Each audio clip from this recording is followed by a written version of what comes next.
Mardi prochain, Zinedine Zidane va être présenté officiellement comme le nouveau sélectionneur de l'équipe de France. Mais avant même cette annonce, un ancien dirigeant du foot français vient de balancer une accusation très grave contre la FFF. Et si je vous dis que ça pourrait tout changer avant même que Zidane pose un pied sur le banc des Bleus? Avant de commencer, un truc rapide. Si vous voulez être au courant en premier quand la FFF va devoir répondre à cette accusation, abonnez-vous maintenant et activez la cloche, parce que la suite risque de tomber très vite. Bon, on y va. Pour comprendre, il faut revenir en arrière.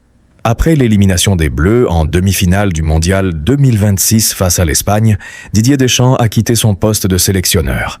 La Fédération française de football devait alors trouver son successeur. Et le nom qui est ressorti très vite, c'est celui de Zinedine Zidane. Champion du monde 98, plusieurs fois champion d'Europe avec le Real Madrid en tant qu'entraîneur, une légende du football français. Sur le papier, tout le monde s'attendait à l'unanimité autour de cette nomination. Sauf que non. Jean-Michel Aulas, l'ancien président légendaire de l'Olympique lyonnais, aujourd'hui figure influente du football français, est monté au créneau. Il dénonce un manque total de transparence dans la manière dont Philippe Diallo, le président de la FFF, a géré ce dossier.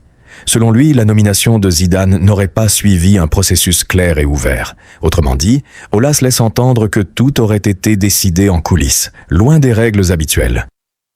Alors la vraie question c'est, est-ce qu'on est face à un simple désaccord de communication ou est-ce qu'il y a vraiment quelque chose que la FFF essaie de cacher avant la présentation officielle de mardi ?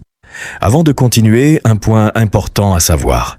Ce n'est pas la première fois que la méthode de la FFF est critiquée dans un processus de nomination. Et dans 30 secondes, je vous explique pourquoi ça pourrait avoir des conséquences directes sur le début de mandat de Zidane. Ce qu'il faut comprendre, c'est que la position de Zidane est déjà particulière. Il arrive après une désillusion collective, l'élimination en demi-finale, dans un contexte où les supporters attendent un nouveau souffle immédiat. Si en plus son arrivée est entachée par une polémique de gouvernance dès le premier jour, ça peut fragiliser sa légitimité avant même le premier match.